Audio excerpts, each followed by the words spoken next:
Assalamualaikum warahmatullahi wabarakatuh. Assalamualaikum warahmatullahi wabarakatuh. Selamat siang ibu-ibu semuanya. Selamat datang, selamat bergabung dengan kami ya. Ini merupakan acara webinar yang diadakan oleh PT GKH berkolaborasi dengan PIPMI. Ya, jadi matur nuwun, terima kasih yang banyak kepada Ibu PIPMI, terutama Ibu Ketua, Ibu Ratih. Selamat datang, Bu. Selamat datang, terima kasih banyak sudah berkenan untuk insya Allah siang hari ini kita juga sudah bergabung juga dengan kita Bu Dr. Komang Ayu. Bu Dokter, monggo mungkin mau disapa dulu ini ibu-ibu PIPMI-nya. Selamat siang ibu-ibu. Insya Allah siang hari ini kita akan berdiskusi bersama mengenai satu tema yang sangat-sangat penting ya, terutama untuk ibu-ibu ya, yang apalagi yang masih punya balita dan juga usia sekolah anaknya. Kita akan membahas tentang imunisasi BIAN dan juga BIAS. Ya, sebelumnya saya perkenalkan dulu pembicara kita pada siang hari ini, Dr. Komang Ayu. Pak Operator, bisa ditampilkan slide CV-nya Dr. Ayu, kah?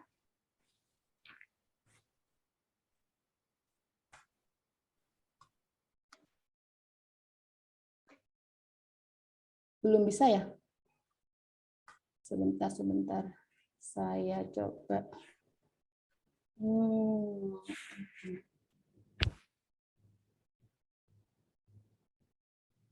Oke. Nah, ya.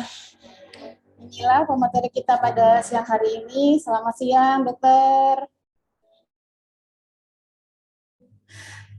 Ini Dr. Komang Ayu Purnamaningsih, spesialis anak. Jadi beliau asli dari Bali, mulai bersekolah SD sampai SMA di Bali, ya Dokter. Baru kemudian merantau ke Yogyakarta, terutama di Fakultas Kedokteran UGM untuk menyelesaikan pendidikan profesi dokter umum dan juga dokter spesialis juga di UGM. Kemudian selain pendidikan formal, beliau juga sudah mengikuti beberapa, ini banyak sekali ibu-ibu ya, pendidikan non formal, terutama di sini kalau saya bisa menyimpulkan di bidang resusitasi, vaksin, dan juga laktasi, begitu ya Dokter. Jadi kita sudah kehadiran seorang pakar yang pas sekali nih ibu-ibu untuk membahas mengenai pentingnya imunisasi ya. Oke. Tanpa berlama-lama, saya persilahkan saja kepada Dr. Komang Ayu untuk menyampaikan materinya. Oke. Dokter, sampai jam 14.15 nggih, Dok. Maksimal nggih, insyaallah. Nggih. Monggo Bu Dokter. Saya serahkan kepada Dokter Ayu nggih.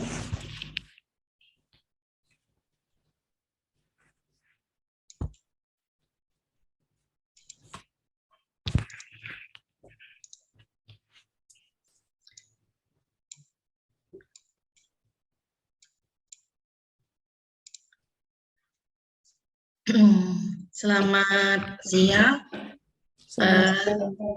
Apakah suara saya terdengar jelas? Dengar Dokter, jelas sekali. Saya mohon maaf sebelumnya, kondisi lagi kurang fit ya, jadi suaranya rada-rada serak. Di sini ini pertama kali ya pengalaman saya untuk memberikan sharing ilmu di PIPMI.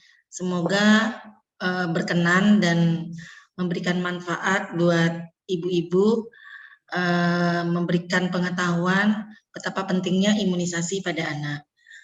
Apakah slide-nya terlihat jelas? Ya. Tanpa memperpanjang waktu, kita langsung mulai saja. Pentingnya imunisasi untuk anak. Sebagai pendahuluan, seperti yang kita ketahui bahwa imunisasi diberikan kepada orang yang sehat. Jangan salah, bukan diberikan kepada orang yang sakit.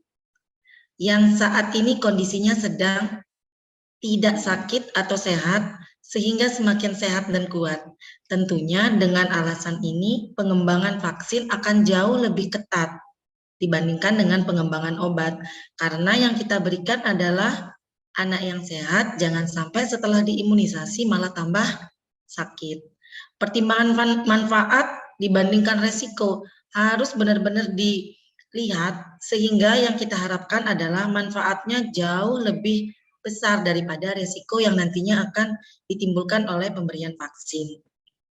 Seperti yang kita ketahui bahwa bayi yang masih muda atau bayi yang baru lahir atau bayi yang usianya masih kecil, masih muda, itu sangat rentan dengan berbagai penyakit, terutama hepatitis B, di mana Indonesia merupakan daerah dengan endemisitas sedang tinggi untuk kasus hepatitis B.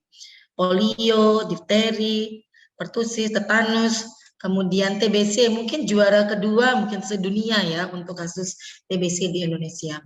Nah, jika anak-anak kita ini terkena penyakit dengan sistem imun yang tidak cukup kuat, maka reaksi yang akan muncul biasanya penyakitnya lebih berat. Nah, jika sistem imun yang sudah ada, memang bayi-bayi ini pastinya sudah ada sistem imun yang terbentuk. Namun sistem imun yang terbentuk tidak siap atau tidak cukup adekuat karena jumlahnya yang masih sedikit untuk merespon berbagai antigen yang masuk ke dalam tubuh. Sehingga dengan pemberian imunisasi kita harapkan antigen yang akan masuk ke dalam tubuh si bayi atau kuman yang kita suntikkan ke dalam tubuh bayi itu mampu merangsang pembentukan sistem imun sehingga bekerja lebih baik membentuk antibodi yang ada di dalam tubuh. Mengapa imunisasi bisa menimbulkan kekebalan tubuh? Prinsip dari imunisasi ini adalah pemberian di dalam imunisasi itu mengandung kuman yang mati atau kuman hidup tapi dilemahkan, tergantung dari jenis imunisasi yang kita berikan. Apakah itu bakteri atau virus? Contoh imunisasi yang mengandung bakteri seperti BCG untuk mencegah TBC, kemudian DPT, kemudian yang contoh virus misalnya rotavirus, terus influenza, varicella itu contoh virus. Nah, kuman yang ini diberikan dalam bentuk kuman yang sudah mati atau kuman hidup tapi sudah dilemahkan, yang dimasukkan ke dalam tubuh atau dalam bentuk suntikan atau yang diminum. Contoh yang diminum adalah polio dan rotavirus. Nah, sehingga tubuh akan bereaksi, membentuk respon. Respon yang diharapkan apa? Di dalam tubuh kita itu akan membentuk sel memori atau antibodi yang melawan kuman tiruan ini. Ini kan yang kita masukkan bukan kuman penyakit yang saat ini sedang menginfeksi si anak. Memori ini diharapkan pada saat nantinya anak kita terkena kuman yang sama, sel memori yang ada di dalam tubuh kita sudah mengenal sehingga reaksinya lebih cepat, sehingga siap untuk melindungi tubuh. Imunisasi ini melindungi dari penyakit infeksi tanpa perlu mengalami sakit dulu. Kalau biasanya kita sedang sakit, banyak sekali pertanyaan ibu-ibu, anak saya ini habis kena pneumonia dok, apakah masih perlu diberikan imunisasi radang paru? Itu akan selalu muncul itu Pak, apalagi habis rawat inap. Sebenarnya imunisasi yang kita berikan itu spesifik untuk kuman tertentu. Sementara pada saat anak kita itu sakit, dengan proteksi, memang tidak semua imunisasi bisa memproteksi sampai 100%, paling tidak di atas 95%. Dengan anak ini mengalami sakit, kekebalan yang muncul atau proteksi yang muncul untuk penyakit berikutnya itu tidak sebaik jika kita memberikan imunisasi. Jadi jumlahnya tidak memadai walaupun terbentuk, tapi jumlahnya tidak cukup sehingga perlu kita tambahkan kembali. Okay. Nah, apakah dengan memberikan kan jenis imunisasi ini banyak sekali. Kalau kita memberikan imunisasi segitu banyaknya, misalnya usia 2 bulan, ada DPT, ada polio, ada HIV, ada hepatitis B, ada radang paru, ada rotavirus. Oh banyak banget ya dok yang dikasih ke bayi saya, apa enggak bahaya? Itu juga sering menjadi pertanyaan. Apakah sistem imunnya mengalami overload, kelebihan? Tentu tidak ya, karena tidak ada bukti atau laporan bahwa vaksin dapat menyebabkan overload pada sistem imun. Pada kenyataannya pun bayi yang lahir langsung berhubungan dengan berbagai bakteri atau virus dalam kehidupan sehari-hari. Entah masuk lewat makanan, entah lewat bakteri yang memang sudah normalnya ada di mulut dan hidung, entah masuk lewat tangan atau benda-benda yang ada di sekitar si bayi. Jadi kuman-kuman ini sebenarnya sudah masuk ke dalam tubuh si bayi tergantung nanti respon tubuh si bayi terhadap kuman yang masuk. Nah, apakah nanti anak itu tidak perlu diimunisasi? Cukup dengan kekebalan yang didapat dari anak setelah mengalami infeksi alamiah atau infeksi yang memang terjadi bukan sengaja kita menyuntikkan kuman. Nah, kalau anak itu sakit, kemungkinannya ada 3 ini. Yang kita harapkan adalah ini, sembuh sempurna. Kita tidak mau anak kita sembuh tapi dengan komplikasi, artinya gejala sisa, misalnya pasien dengan radang otak sembuh tetapi komplikasinya jadi CP atau cerebral palsy, jadi kaku, jadi tidak bisa ngomong, jadi tidak bisa jalan lagi, tentu kita tidak mau ini. Atau bahkan meninggal. Dengan kita memberikan imunisasi, kita harapkan anak kita ini dapat kekebalan dari penyakit misalnya tadi radang otak tanpa perlu dia sakit dulu. Ya, kita berharapnya ini. Karena kekebalan yang secara alamiah itu mungkin tidak memadai untuk proteksi si anak terhadap kuman tertentu. Nah, kalau kita membandingkan antara vaksinasi dengan infeksi alamiah, jelas akan memberikan atau membentuk antibodi dengan dosis dan sasaran yang tertentu juga. Artinya menyesuaikan, misalnya bayi baru lahir, imunisasi apa yang kita berikan? Kita memberikan imunisasi hepatitis B karena secara epidemiologi Indonesia termasuk daerah dengan endemisitas sedang dan tinggi untuk mengalami infeksi hepatitis B atau penyakit hati, sehingga kita harus segera memberikan imunisasi hepatitis B. Jadi dia jelas tujuannya imunisasi untuk kasus yang mana. Sedangkan penyakit alamiah, kita kan tidak mau sakit ini. Kalaupun kita sakit, jelas dia tidak memilih target, gejala juga bervariasi, antibodi yang terbentuk juga bervariasi. Dan tidak semua setelah sakit akan menimbulkan kekebalan. Dan kekebalan pun yang terbentuk juga tidak bisa memproteksi jangka panjang atau seumur hidup. Jadi misalnya pasien kita, anak kita misalnya kena demam berdarah, mungkin nggak nanti dia kena demam berdarah lagi? Masih mungkin, karena kekebalan terhadap demam berdarah itu bertahan selama minimal 6 bulan sampai 2 tahun. Jadi masih mungkin 6 bulan lagi atau mungkin bahkan lebih awal lagi kalau kekebalan yang terbentuk sedikit. Dan kita juga tidak bisa memastikan ini setelah sakit kekebalannya berapa persen sih? Nah, itu yang kita tidak tahu, ya.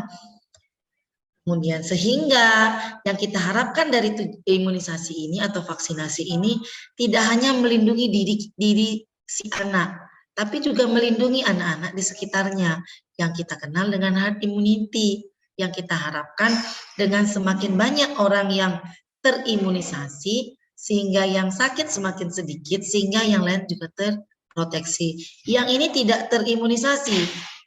Nah, yang gambarnya abu-abu ini tidak terimunisasi, tapi dia tidak sakit karena banyak yang terimunisasi yang sudah imun, sehingga jumlah orang yang sakit lebih sedikit. Jika kita bandingkan dengan gambar satunya lagi, yang imunisasi tidak ada, yang sakit banyak. Kira-kira yang tidak imunisasi sakit nggak? Kemungkinan besar akan sakit. Ini pun yang diambil oleh pemerintah pada kasus COVID, sehingga diharapkan diberikan imunisasi COVID untuk semua masyarakat Indonesia. Diharapkan akan terbentuk herd immunity, seperti itu. Sehingga dapat melindungi anak-anak kita dari wabah. Sejak pandemi COVID ini, cakupan imunisasi sangat rendah. daerah-daerah atau pulau yang aman dari yang cakupan imunisasinya tetap tinggi selama pandemi COVID adalah Bali dan Jogja. Jadi nanti kaitannya dengan BIAN, Bulan Imunisasi Anak Nasional. Tujuannya itu bukan imunisasi sekedar menambahkan imunisasi, tidak. Itu untuk mengejar atau menaikkan cakupan imunisasi yang tidak tercapai saat pandemi COVID. Nah, hanya Jogja dan Bali yang tidak melakukan BIAN karena mereka sudah cakupannya sudah sangat tinggi. Penyakit apa sih yang dapat dicegah dengan imunisasi? Banyak sekali penyakit-penyakit yang dapat kita cegah dengan imunisasi. Yang pertama adalah hepatitis B, ini diberikan segera setelah lahir. Hepatitis A juga sudah ada imunisasinya. Kemudian polio, TBC, difteri, pertusis, tetanus yang nanti diberikan dalam satu imunisasi termasuk Haemophilus influenza tipe B. Kemudian pneumokokus, PCV, mungkin yang ibu-ibu kenalnya PCV, ini untuk radang otak, radang paru, radang telinga, influenza, campak, rubella yang sekarang sudah digabung dengan campak rubella, jadi sudah tidak ada lagi imunisasi campak saja, tapi sudah campak rubella. Japanese encephalitis, radang otak yang disebabkan oleh virus, ini menjadi imunisasi wajib untuk daerah endemis, yaitu di Bali. Ya, jadi di Bali itu sudah menjadi program nasional. Kemudian untuk radang paru, seperti Nusa Tenggara sudah menjadi program nasional dan beberapa kabupaten di Jawa Timur juga sudah menjadi program nasional. Diharapkan nanti mungkin berapa tahun lagi, mungkin tahun depan mungkin sudah semua kabupaten, semua provinsi sudah mendapatkan imunisasi radang paru menjadi program wajib. Kemudian varicella, gondongan yang digabung sekarang dengan imunisasi campak rubella yang namanya MMR, mumps, measles, rubella, kemudian tipes, demam berdarah, dan kanker leher rahim. Ya, semua penyakit-penyakit ini sebenarnya dapat kita cegah dengan memberikan imunisasi. Semua ini sudah ada vaksinnya, tinggal kita melengkapi. Jadi imunisasi yang wajib yang ada di pemerintah adalah hepatitis B, polio, tuberkulosis, difteri, pertusis, tetanus, Haemophilus influenza tipe B, campak rubella. Yang lainnya masih menjadi imunisasi pilihan di beberapa daerah pneumokokus dan JE. Ya. Apakah terlalu cepat saya menjelaskan? Tidak ya? Cukup, dokter. Kita lanjutkan. Kenapa sih imunisasi ini penting? Saya ambil beberapa kasus bahwa penyebab kematian yang terbanyak pada bayi dan balita adalah radang paru.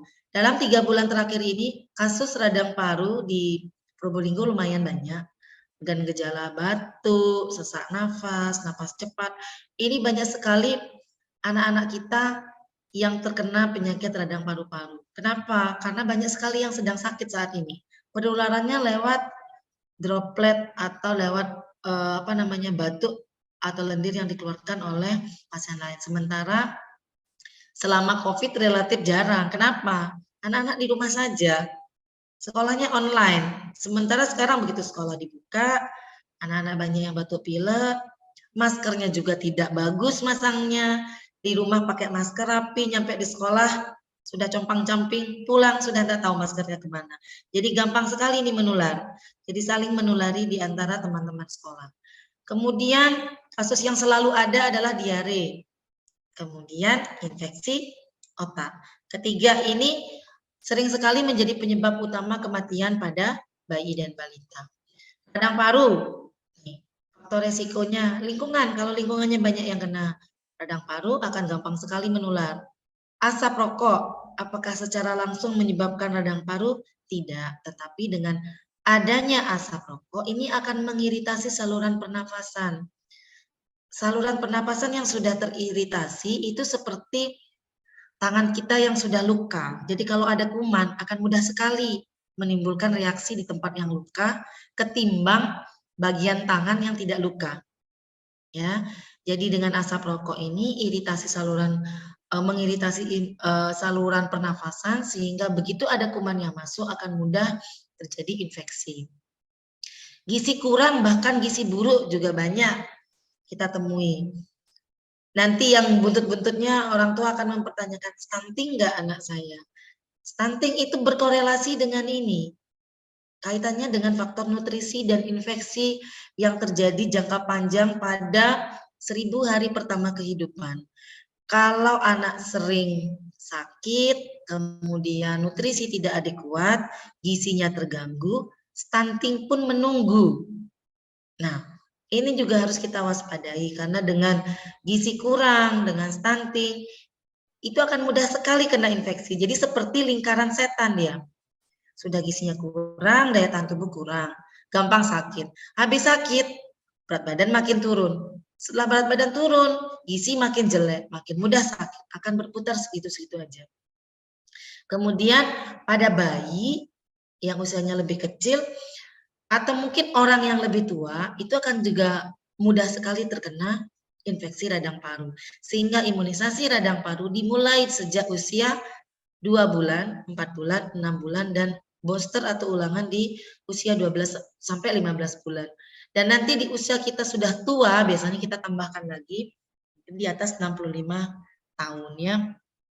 Penyebabnya bisa bakteri, ini bisa kita berikan imunisasi radang paru pneumococcus VCV, hemophilus influenza tipe B bersamaan dengan DPT, pertusis juga bersamaan dengan DPT, campak komplikasinya juga bisa menimbulkan radang paru, bisa kita berikan dengan imunisasi MR.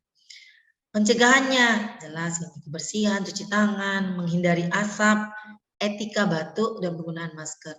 ASI eksklusif jangan lupa, dan tentunya bahasan kita hari ini adalah imunisasi. Rotavirus. Rotavirus paling sering menyebabkan diare pada anak. Diarenya banyak. Ada yang baru hari ini diarenya 10 kali dok, banyak sekali, belum sempat keluar dari kamar mandi, baru keluar dari nyampe pintu udah balik lagi. Biasanya sering tidak bisa ditahan. Jadi dia sering tidak berkode, keluar langsung keluar, jumlahnya lebih banyak, kemudian disertai dengan muntah yang lebih sering. Sehingga mudah terjadi dehidrasi, demam juga relatif lebih tinggi. Kalau sudah dehidrasi, apalagi sampai dehidrasi berat, hati-hati, resiko meninggal juga sangat besar karena kekurangan cairan.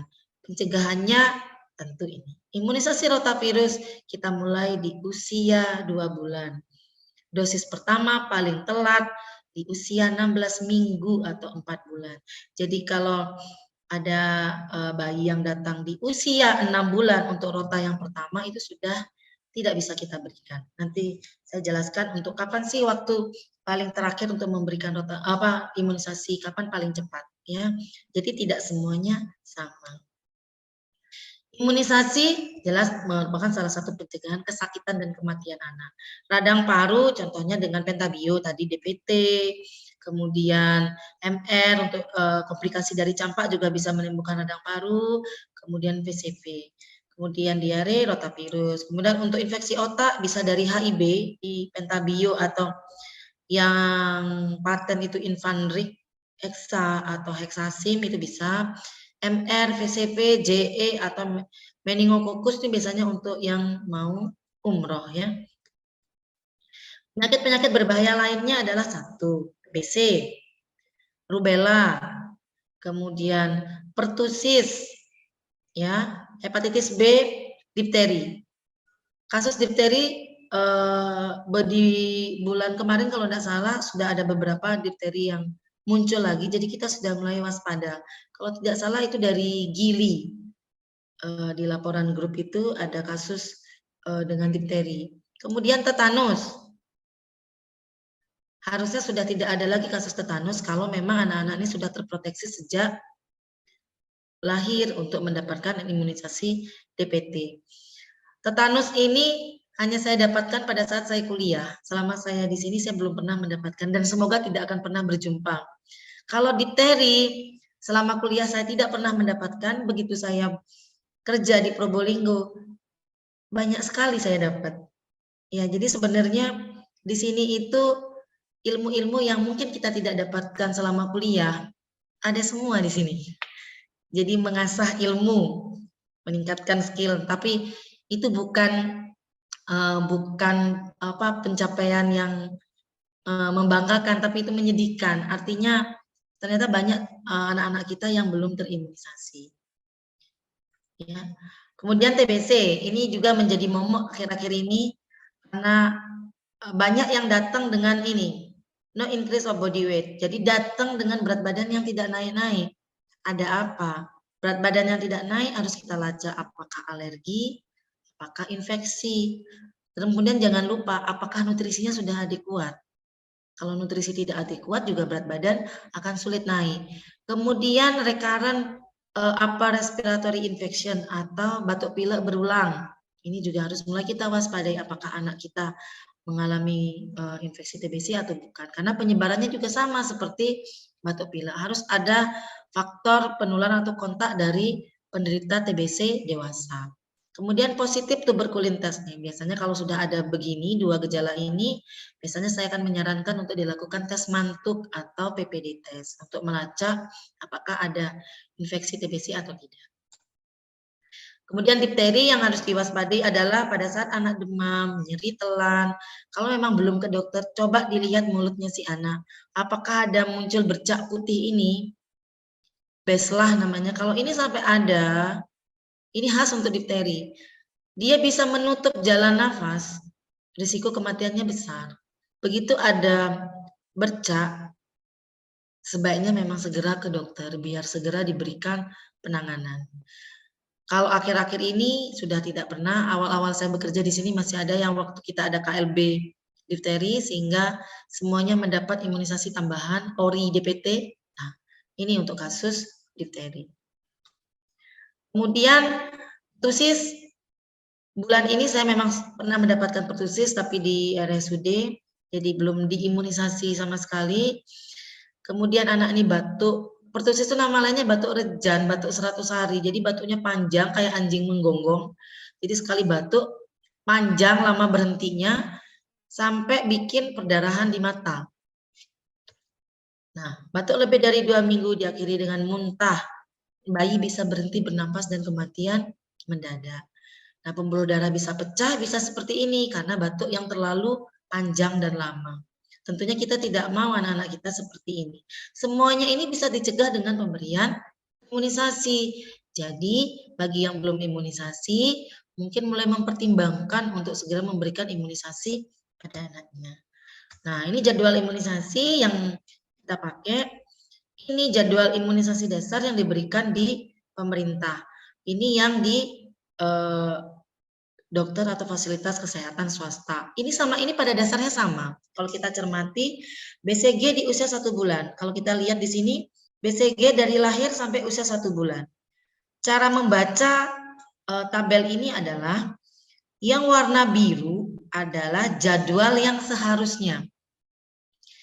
Yang warna kuning adalah waktu untuk mengejar yang belum mendapatkan imunisasi di jadwal yang seharusnya. Yang warna merah adalah booster. Contohnya DPT usia 2, 3, 4 dan booster di usia 18 bulan. Kemudian warna putih ini adalah waktu tidak boleh diberikan imunisasi. Contohnya saya ambil rotavirus. Kalau sudah usianya mentok di 6 bulan untuk satu merek tertentu itu tidak boleh. Merek yang satunya bisa sampai 8 bulan. Itu maksimal. Kalau pasiennya datang di usia 12 bulan, sudah tidak bisa kita berikan. Sementara misalnya DPT, belum imunisasi, datang usia 12 bulan, masih bisa nggak diberikan? Masih bisa, karena kotaknya adalah kotak warna kuning. Kemudian DPT mau diberikan usia 1 bulan, boleh tidak? Tidak. Campak diberikan di usia 7 bulan, boleh tidak? Tidak, dia paling cepat usia 9 bulan. Kenapa seperti ini? Ini sesuai dengan penelitian. Kalau kekebalan yang diberikan oleh ibu selama hamil, itu masih akan berlanjut atau masih ada di dalam tubuh bayi sampai usia-usia tertentu. Contohnya campak. Seandainya anak ini belum diimunisasi campak di usia berapa misalnya di atas 9 bulan, mungkin dia akan mudah terkena imunisasi campak karena kekebalannya udah habis. Tapi kalau ada sekelilingnya kena campak di usia di masih 5 bulan, mungkin dia tidak akan kena karena masih ada kekebalan dari ibunya. Apa dampaknya jika kita memberikan imunisasi lebih awal? Kekebalan yang ada di tubuh bayi bertemu dengan imunisasi itu nanti relatif mengalami gampangnya itu ditalkan. Jadi efek dari imunisasi tidak terlalu bagus, sehingga harusnya kita memberikan pada waktu-waktu yang tepat di mana kekebalan sudah mulai turun. Ini muncul warna lain, warna apa nih? Kuningnya beda. Ini khusus untuk daerah yang endemis, contohnya Bali. Oke. Kemudian imunisasi yang di pemerintah sekarang kita tambahkan juga dengan imunisasi COVID untuk usia 6 tahun. Nah, seperti tadi yang saya sampaikan bahwa ada tambahan imunisasi untuk usia, untuk imunisasi dasar dengan pemberian VCP. Sedikit berbeda antara VCP di program pemerintah dengan program dokter anak. Kalau pemerintah imunisasinya usia 2 bulan, usia 3 bulan, dan usia 12 bulan. Sementara di dokter anak 2, 4, 6, 12 sampai 15 bulan. Pada dasarnya minimal 3 kali pemberian. Nah, apa bedanya bias dan bian? Ini yang sering menjadi pertanyaan. Pada bulan Agustus kemarin,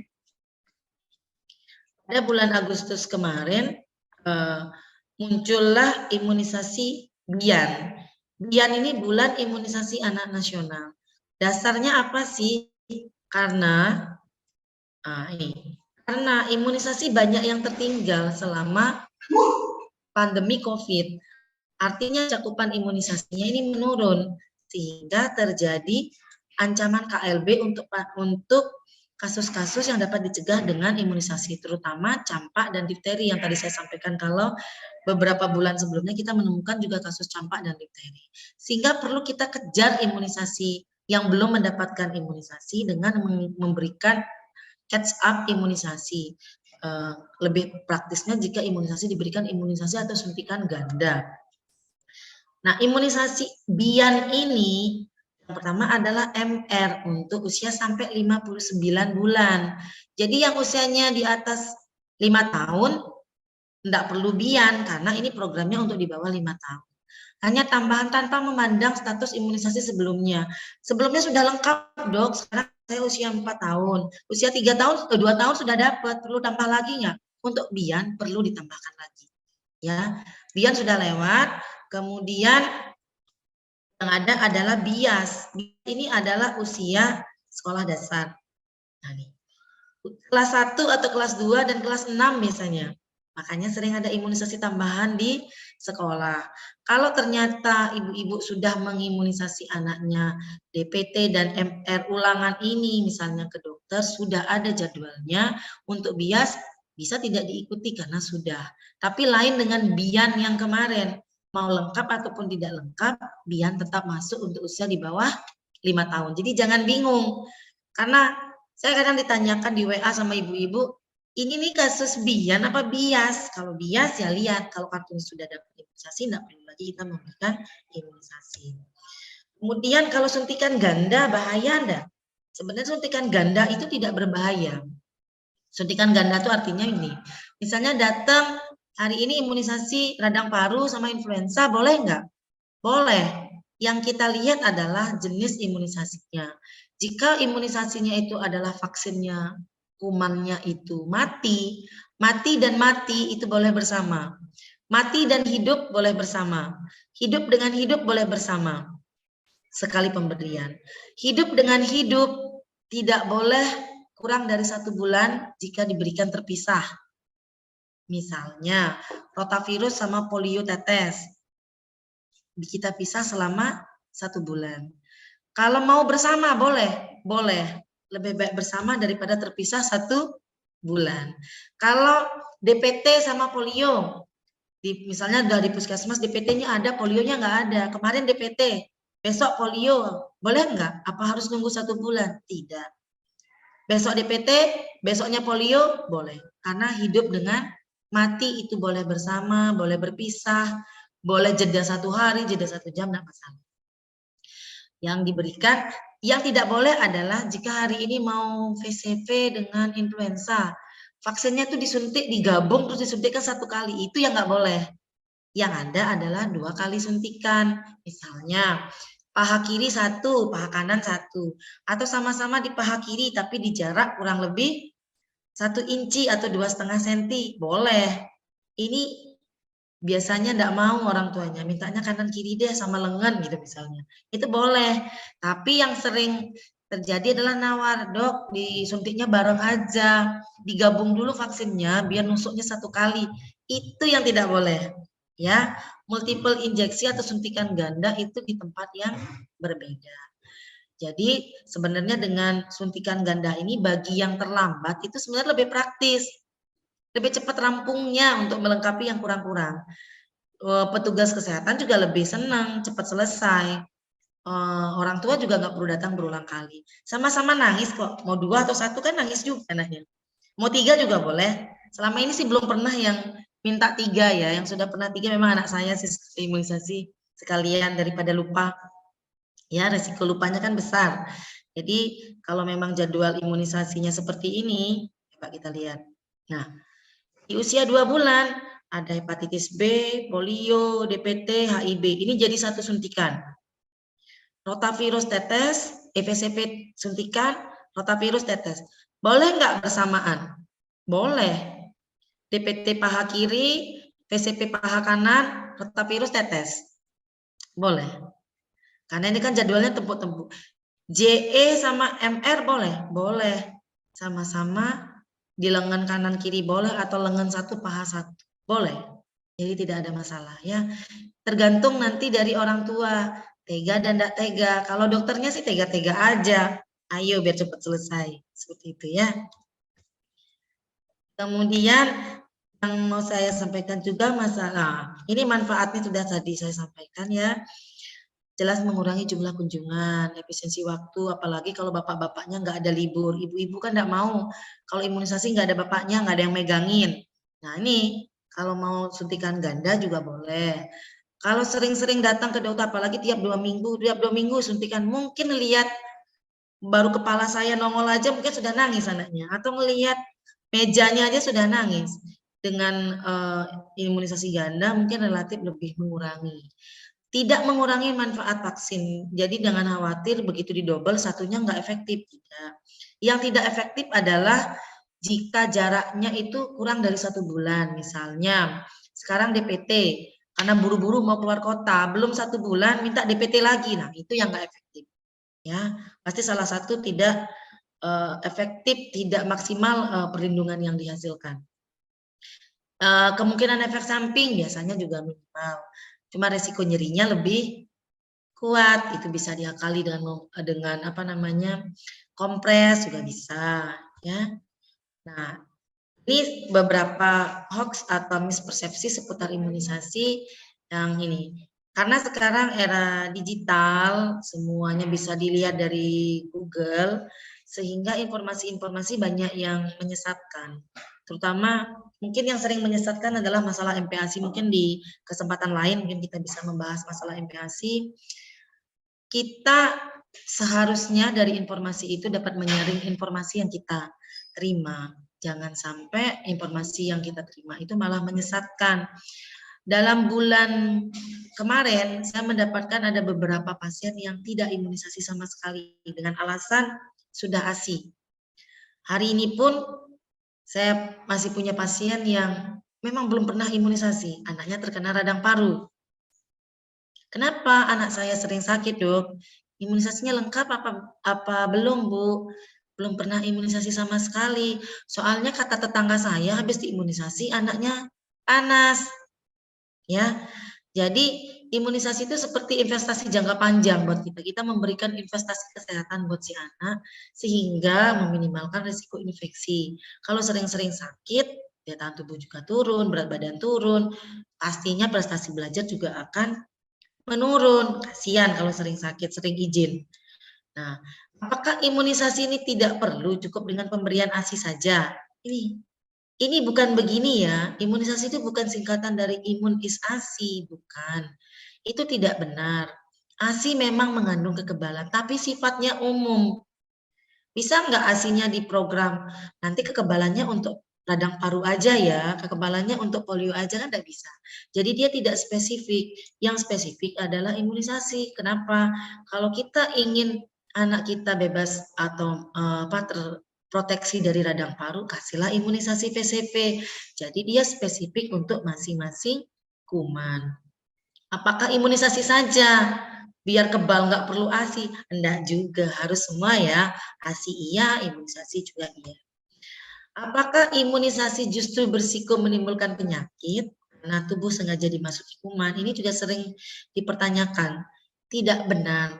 Karena ini sudah mati kumannya. Jadi seharusnya reaksi yang muncul dari pemberian imunisasi bukan berupa sakit seperti infeksi yang seharusnya.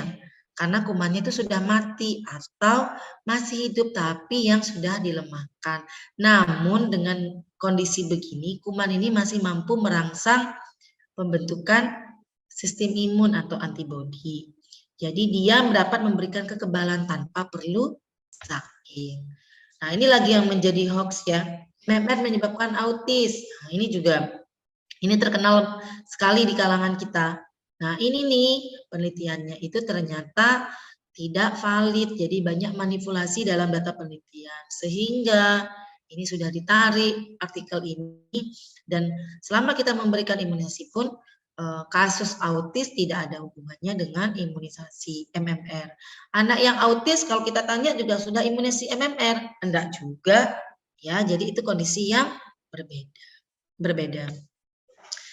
Nah, itu sekilas yang bisa saya berikan bahwa imunisasi itu sangat penting. Sedapat mungkin memang kita dapat memberikan imunisasi sesuai dengan jadwal di kotak-kotak biru yang tadi yang saya tunjukkan. Tidak hanya untuk diri sendiri, tapi untuk menimbulkan kekebalan kelompok atau herd immunity. Bagi yang belum imunisasi, segera imunisasi dilengkapi, imunisasi kejar atau catch up imunisasi, mungkin dengan pemberian imunisasi ganda. Buat anak-anak yang sudah sekolah, imunisasi bias diikuti jika belum mendapatkan booster untuk usia 5-7 tahun dan di 12 tahun, kemudian bian diikuti sesuai dengan program pemerintah. Terima kasih. Waktu saya kembalikan lagi ke Dr. Agnes. Terima kasih banyak Dr. Ayu. Menarik sekali ya Ibu-ibu semua, ini materi dari Dr. Ayu tentang pentingnya imunisasi pada anak.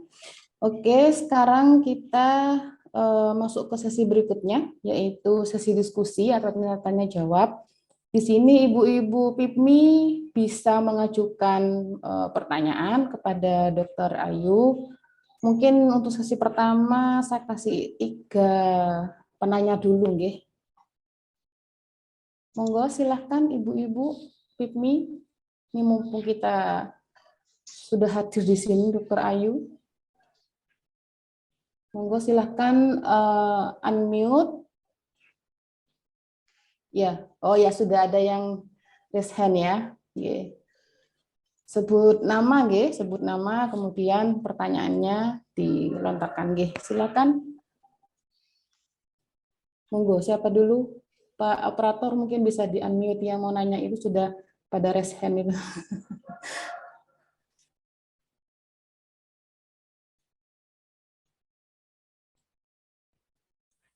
Ya, Bu Dwi ya. Bu Dwi ya. Ya, silakan Bu. Ya, terima kasih. Selamat sore, Dr. Ayu. Selamat sore, Bu. Ya, dengan Dwi dokter, mamanya Safira. Iya, Bu. Mungkin saya salah satu yang WA dokter ya untuk menanyakan bias ya dokter. Iya, dokter, ini kemarin saya kan ini ada jadwal lagi untuk bias di SD ya dokter. Untuk di bulan November itu kan ada bias untuk DTP ya dokter ya, difteri tetanus ya, difteria tetanus ya. Ini terakhir Safira sudah DPT di usia 5 tahun dokter. Apakah masih perlu ikut bias nanti di sekolah? Oke. Langsung saya jawab, Bu. Boleh. Kalau sudah mendapatkan DT yang di usia 5 tahun itu DT kok Bu, DT ya. Sudah dapat, tidak perlu lagi ikut bias. Oke. Karena memang itu dipisah dia. Kalau di jadwal anak saya kan juga SD kelas 1 ya, Bu. Di Iya. bulan kemarin itu MR, kemudian bulan berikutnya Itu bulan berikutnya November ya dokter ya. November itu DT. DT. Sebenarnya kalau kita lihat dari jadwal imunisasi itu memang bisa diberikan bersama. Kalau anak saya memang saya memberikannya bersamaan DT dengan MR, entah MR, entah MMR. Yang mana yang lebih baik ya tentunya lebih lengkap yang MMR. Jadi kalau sudah diberikan di usia 5 tahun tidak perlu lagi ikut bias, Bu, karena bias itu kan dia ngambilnya di usia 5 sampai 7 tahun. Itu rentangnya. Kalau sudah di usia 5 tahun ya kita tidak perlu mengulang lagi. Seperti itu, Bu. Iya, oke. Apakah kemarin ikut MR, Bu? Jadinya nggak ikut dokter karena iya. Jadi nggak ikut karena disarankan dokter sudah nggak perlu ya karena di usia 6 tahun sudah MMR ya. Oke. Terus kalau ini dokter untuk yang kedua untuk rotavirus itu kan belum pernah sama sekali ternyata dokter saya lihat. Berarti sudah nggak berlaku ya dokter ya? Sudah tidak bisa lagi, Bu, apalagi sudah usianya besar. Resikonya terlalu besar, Bu, kalau usianya di atas 6 bulan atau 8 bulan tergantung dari jenis vaksinnya. Itu efek samping yang ditakutkan adalah invaginasi atau intussusepsi. Jadi bagian karena itu diberikan secara oral masuk ke lambung, itu yang sering efek samping yang sering muncul di usia yang lebih besar adalah ada salah satu bagian usus yang masuk ke usus yang lain sehingga ususnya mandek dan penanganannya salah satunya dengan operasi, Bu. Jadi manfaat yang kita dapatkan dari pemberian di usia yang gede pun juga jauh lebih sedikit ketimbang resiko yang muncul. Kondisi rotavirus, penyakit rotavirus itu paling diare yang disebabkan oleh rotavirus secara penelitiannya memang paling sering pada usia di bawah 6 bulan. Seperti itu. Jadi memang difokuskan untuk anak-anak yang usianya di bawah 6 bulan. Seperti itu, Bu. Jadi sudah tidak bisa lagi, tidak bisa ditawar, Bu. Ditawar. Baik. Iya. Inge, dokter, makasih. Iya, terima kasih, Bu. Ya. Sampun Bu Dwi nggih. Nggih, sampun. Oke, monggo berikutnya. Tadi masih ada kayaknya itu yang resen. Siapa ya? Monggo. Nah, itu. Bisa di-unmute dan dipersilahkan mengajukan pertanyaannya. Assalamualaikum. Selamat siang, Dokter Ayu. Ya, nama saya Dona, Dok. Dok, saya mau tanya nih. Yang kita tahu kan imunisasi itu bisa kita lakukan di puskesmas ataupun di dokter anak gitu nggih. Nah, yang ingin saya tanyakan apakah ada perbedaan kalau misalnya kita imunisasi di puskesmas dan di dokter anak itu apakah ada perbedaan, Dok? Sedangkan kita tahu bahwa jika kita ke dokter anak, maaf ya Dok, itu kan biayanya lumayan gitu ya. Nah, apakah ada perbedaan brand kah atau fungsinya itu sendiri atau bagaimana ya Dok? Terima kasih. Terima kasih Ibu Dona, saya jawab. Kalau untuk perbedaannya tergantung dari jenis vaksinnya. Misalnya untuk usia baru lahir, kita memberikan hepatitis B. Hepatitis B ada beberapa merek dan di pemerintah atau di rumah sakit bisa menggunakan semua merek. Kandungannya sama, manfaatnya sama. Harganya pun juga relatif sama. Kemudian saya bahas satu-satu vaksinnya. Polio yang pertama diberikan adalah polio tetes. Polio tetes itu sama, satu produk. Jadi tidak akan ada perbedaan antara di puskesmas ataupun di rumah sakit. Yang berikutnya yang sama lagi adalah BCG. Satu produk saja, buatan Bio Farma, mau puskesmas, mau rumah sakit sama. MR juga sama. Dulu namanya campak, sekarang measles rubella, mau di puskesmas ataupun di rumah sakit itu sama. Yang nanti berbeda adalah di DPT. DPT, polio, HIB, hepatitis B, kalau di pemerintah itu namanya pentabio yang mengandung DPT, HIB, hepatitis B tanpa polio. Sehingga di pemerintah posyandu atau puskesmas biasanya memberikan pentabio plus polio tetes. Sementara di dokter anak atau di rumah sakit bisa menyediakan yang sama seperti itu, atau dengan yang paten biasanya sudah kombinasi DPT, polio, HIV, hepatitis B. Jadi sudah jadi satu suntikan sehingga tidak memerlukan polio tetes lagi. Nah, polio tetes itu mengandung 2 kuman. 2 kuman polio 3 kuman. Dalam program pemerintah, jika pasien ini mendapatkan polio oral, minimal 1 kali mendapatkan polio suntikan atau IVP. Makanya di jadwal pemerintah atau buku KMS ada IVP yang diberikan di polio terakhir di usia 4 bulan, polio tetes dengan polio injeksi. Jika memberikannya vaksin DPT-nya paten, kita sudah tidak perlu mencari lagi IVP, menyuntik lagi. Jadi sudah terkandung di dalam vaksin DPT yang paten itu, yang contohnya Hexasim atau Infandric Hexa sudah ada di situ. Nah, perbedaannya apa? Yang berbeda ada di komponennya, komponen vaksinnya, di mana yang Pentabio, gampangnya gini, mungkin bahasa awamnya saya jelaskan gini, jika kita menggunakan, sebentar saya cari, misalnya ini kuman DPT ya, difteri, pertusis, sama tetanus. Di komponen pertusisnya, kalau di pemerintah seluruh badan kumannya itu masuk, sehingga efek sampingnya demamnya lebih besar. Vaksin yang paten, bagian yang menimbulkan kekebalan adalah yang ini, yang ininya enggak. Nah, pada saat pembuatannya yang tidak yang diperlukan saja yang dimasukkan, sehingga efek demamnya kecil. Pada pasien yang pemerintah ini semua dimasukkan. Kenapa? Apakah berbahaya? Tidak berbahaya. Tetapi proses untuk memisahkan ini butuh teknologi yang harganya jadi mahal gitu. Jadi dampaknya efektivitasnya sama, manfaatnya sama. Cuman efek sampingnya biasanya dia risiko demamnya lebih tinggi. Kemudian kita harus menambahkan polio suntikan minimal 1 kali untuk mengcover kuman polio, yang di polio oralnya hanya mengandung 2 kuman. Sementara yang disuntikan mengandung 3 kuman. Jika sudah mendapatkan yang paten, kita tidak perlu lagi menambahkan polio tetes karena sudah lengkap dapat 3 kuman. Itu perbedaannya.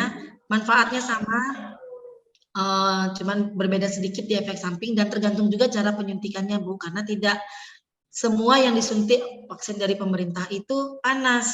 Ada juga yang tidak panas, karena setiap imunisasi itu semuanya bisa berdampak demam. Cuman yang paling sering adalah DPT. Gitu.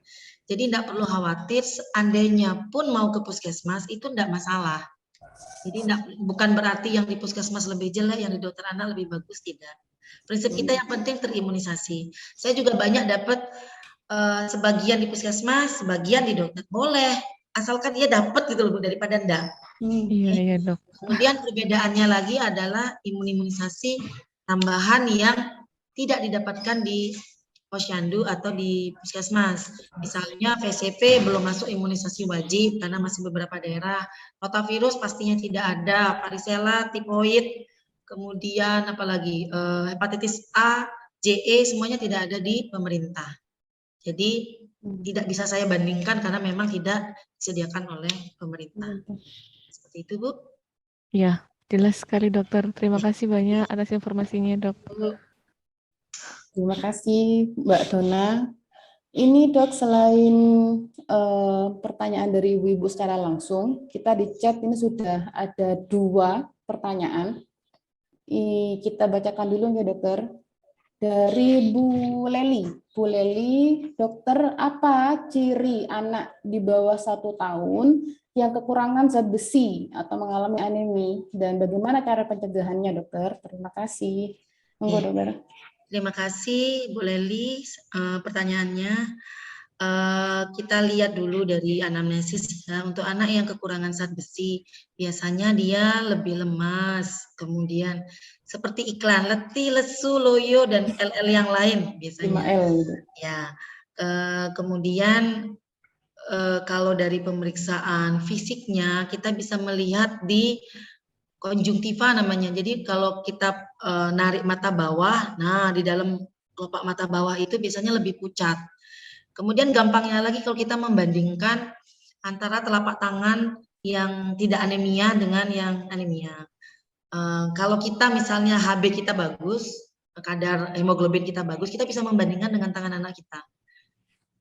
Biasanya akan lebih pucat. Itu tanda-tanda kekurangan HB atau anemia. Kemudian pemeriksaan lain dengan pemeriksaan laboratorium. Kalau hanya melihat kadar HB saja, kesimpulannya adalah anemia. Rata-rata anak Indonesia itu kekurangan zat besi karena asupan protein hewaninya rata-rata kurang. Nah, sehingga sebenarnya dari yang segitu banyak pasien ya, rata-rata HB-nya itu di bawah 11, 10, 9. Nah, sehingga pemerintah tuh mengeluarkan rekomendasi sebenarnya untuk anak-anak di bawah usia 2 tahun itu sebaiknya diberikan suplementasi zat besi setiap hari minimal usia 4 minggu sampai usia 2 tahun. Kalau memang kita tidak yakin ini anak kita ini, makanya oke. Dengan dia kekurangan zat besi pun juga bisa kita lihat dari berat badan yang sulit naik, kemudian anaknya lemas seperti tadi yang saya sampaikan. Cara mencegahnya adalah satu, yang pertama itu dengan nutrisi. Nutrisi ya. Nutrisi yang banyak mengandung zat besi adalah dari protein hewani. Yang sering terjadi adalah protein hewaninya terlambat diberikan. Kapan protein hewani kita berikan? Protein hewani kita berikan paling cepat bersama dengan MPASI, yaitu usia 6 bulan. Jadi tidak menunggu usia 1 tahun dulu. Kalau di sini trennya adalah nunggu 1 tahun dulu karena takut alergi, takut ini, takut itu. Pada saat kita memberikan MPASI, bukan pakai menu 4 bintang lagi, tetapi yang utama adalah karbohidrat, protein, terutama protein hewani, boleh kombinasi protein hewani dan nabati, tetapi tidak boleh protein nabati saja. Kemudian lemak, boleh dalam bentuk minyak ataupun santan. Buah dan sayur hanya masa pengenalan, artinya jumlahnya sedikit saja. Untuk anak yang beratnya nggak naik, buah dan sayur pun boleh kita cut, kita stop. Tanpa buah dan sayur boleh, karena itu masuk masa pengenalan saja. Buah dan sayur fungsinya serat, memperlancar buang air besar. Ada anak yang makannya banyak, tapi berat badan nggak naik, buang air besarnya lancar sekali, tapi nggak mencet, ya itu karena kebanyakan serat. Nah, bahan-bahan yang mengandung zat besi selain dari protein hewani, yang lumayan banyak itu adalah dari pisang. Cuman untuk memenuhi kebutuhan anak 2 mg per kilo per hari, pisang yang dibutuhkan seharinya adalah sekitar 3 sisir. Bisa dibayangkan nggak untuk sekedar memenuhi zat besi, anak kita tuh setiap harinya makan pisang aja. Zat besi tercukupi, kalori yang lain tidak tercukupi, sehingga ditambahkanlah suplementasi. Selain dari faktor nutrisi, harus dilihat lagi, kekurangan zat besi itu juga bisa terjadi pada anak yang sering mengalami sakit, terutama infeksi bakteri. Kenapa? Karena kuman atau bakteri itu suka sekali dengan zat besi, seperti ketemu makanannya gitu loh. Jadi kalau dia sering sakit, biasanya zat besinya juga ikut turun. Sehingga kadar HB juga jadi turun. Itu sering sekali. Biasanya untuk anak-anak yang misalnya dia tidak sakit, kadang kita tidak perlu men-screening untuk mengecek lab untuk menentukan dia mendapatkan zat besi atau tidak. Bisa kita langsung memberikan suplementasi zat besi sehari sekali. Seperti itu. Seperti itu, Bu. Ya, bagaimana Bu Leli? Saya rasa sudah, insya Allah, Dok. Terakhir nggak, Dokter?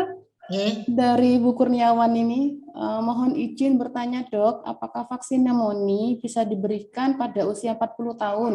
Apakah efektif? Apakah batuk alergi bisa? Udah pertanyaan berarti ini, Dokter. Terima kasih Bu Kurniawan. Untuk pertanyaan pertama, vaksin pneumonia. Vaksin pneumonia itu efektifnya memang di usia 2, 4, 6 bulan dan ulangan 12 sampai 15 bulan. Biasanya akan diulang pada geriatri atau pasien yang atau orang yang sudah tua di atas 65 tahun. Untuk kasus-kasus tertentu, misalnya pasien dengan daya tahan tubuh yang menurun, itu bisa diberikan, tapi tentunya dengan pertimbangan, karena ini usianya 40 tahun, saya tidak bisa begitu banyak memberikan jawaban untuk kasus-kasus ini, tetapi untuk penderita, orang yang sehat, 40 tahun, saya rasa dia tidak perlu mendapatkan vaksin ini, karena dia tidak efektif. Untuk anak yang usianya 5 tahun ke atas saja, pemberian vaksin ini boleh diberikan, tetapi efektivitasnya tidak sebaik anak-anak di bawah 5 tahun. Sehingga masih ada toleransi untuk anak-anak yang belum mendapatkan imunisasi VCP dikejar sampai usia 5 tahun. Kenapa? Karena secara epidemiologi, secara penelitian, pneumonia paling sering terjadi pada usia di bawah 5 tahun, paling sering di usia di bawah 6 bulan. Sehingga prioritasnya di usia-usia tersebut. Jika kita memberikan imunisasi pneumonia VCP di usia di bawah 6 bulan, dia mendapatkan dosis full 4 kali pemberian. Jika mendapatkan dosis pertama di usia 6 bulan sampai 12 bulan, di dosis pertamanya, dia mendapatkan 3 kali dosis, jarak 2 bulan diulang di atas 1 tahun. Jika dia mendapatkan di usia di atas 1 tahun itu mendapatkan 2 kali, dan di atas 2 tahun misalnya datang usia 4 tahun belum pernah imunisasi, cukup 1 kali. Seperti itu. Tergantung dari jenis vaksin yang kita pakai, karena ada 2 vaksin yang beredar. Kalau memang sudah terlambat, usianya masih di bawah 5 tahun, memang sebaiknya ngambil yang lengkap sekalian biar proteksinya lebih baik. Kemudian masalah batuk alergi bisa disembuhkan tidak? Kita lihat dulu, batuknya apakah benar karena alergi atau batuk yang lain.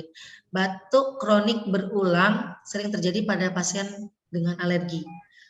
Batuk kronik berulang artinya batuk yang terjadi jangka waktu lama dan berulang, sembuh sebentar, batuk lagi, sembuh sebentar, batuk lagi. Itu harus kita pastikan dulu, apakah itu alergi, apakah itu infeksi. Jika dia alergi, mungkin kita bisa melacak riwayat alergi di kedua orang tua atau keluarga yang lain. Jika salah satu atau kedua orang tua ada alergi, resiko alergi pada anak lebih besar.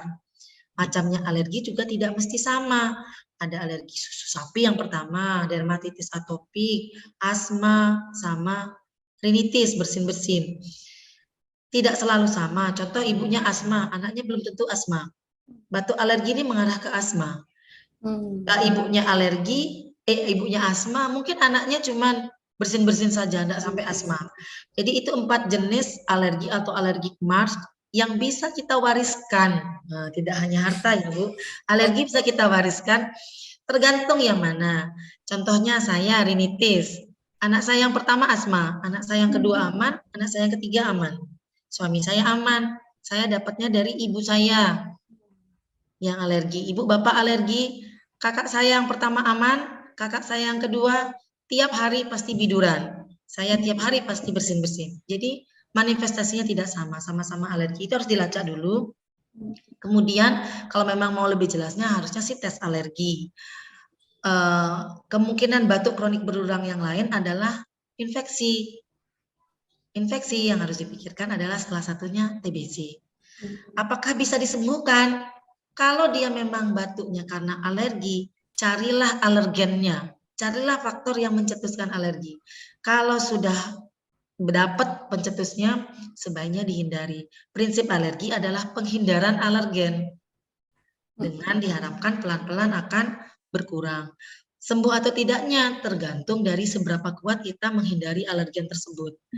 Kemudian kalau dia ternyata batuknya bukan alergi, ternyata batuk yang berulang ini karena TBC, setelah tegak TBC diobati, harusnya sih sudah sembuh.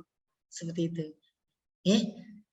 Seperti itu yang jawaban saya. Terima kasih Bu Kurniawan. Terima kasih dokter. Bagaimana Bu Kurniawan? Bu Kurniawan, apakah masih ada di ruang Zoom? Cukup jelas. Oh, alhamdulillah. Terima kasih Bu Kurniawan. Terima kasih Dokter Ayu. Ibu-ibu ini sudah jam berapa ini? Jam 3. 14.50 nggih. Apakah masih ada yang mau disampaikan ke Dokter Ayu? Masih ada pertanyaan tersisa? Kalau nggak ada, saya rasa cukup nggih. Saya rasa cukup, Dokter nggih. Ini sudah menjelang sore. Nggih, jadi saya mungkin bisa bacakan beberapa kesimpulan dari webinar kita pada siang sampai sore hari ini. Jadi Ibu-Ibu PIPMI, betapa imunisasi itu memang sangat penting sekali, nggih, Dokter Ayu, dan sangat urgent untuk dilakukan pada bayi, terutama yang dasar, nggih, Dokter, yang memang sudah diwajibkan oleh pemerintah. Jadi monggo ibu-ibu yang masih hamil sekarang, nah, mau melahirkan atau sudah punya bayi, nah monggo segera dijadwal, bisa ke dokter anak, bisa ke puskesmas juga untuk melakukan imunisasi. Kemudian yang kedua, tepat jadwal, begitu nggak dokter? Meskipun masih bisa dikejar gitu ya. Kemudian yang ketiga, bisa dilakukan vaksin ganda gitu, nanti kalau misalkan ada keterlambatan dan sebagainya. Nah juga kita ada program BIAS, ya dok ya. Jadi masih berjalan gitu dokter, program BIAS masih berjalan gitu dok. Dan yang jangan lupa ibu-ibu, karena sekarang masih pandemi ya, jadi yang sudah usia 6 tahun ke atas, putra-putrinya monggo segera divaksin COVID, karena sudah waktunya vaksin COVID. Karena ini masih pandemi, anak-anak memang harus kita jaga semuanya nih. Nah, insya Allah itu dokter kesimpulan kita pada webinar kali ini. Terima kasih kehadirannya Dokter Ayu, sudah menyempatkan waktu untuk kita semua. Terima kasih ibu-ibu PIPMI, sudah hadir semua ini, berapa orang ini yang ada di ruang Zoom. Semoga webinar kita pada sore hari ini membawa manfaat ya bagi kehidupan kita. Anak-anak kita semuanya sehat, semuanya diimunisasi dengan baik, semuanya mendapatkan kesehatan ya. Jadi kita akhiri webinar pada sore hari ini. Assalamualaikum warahmatullahi wabarakatuh. Selamat sore semuanya. Terima kasih. Terima kasih dokter. Terima kasih ibu-ibu PIPMI.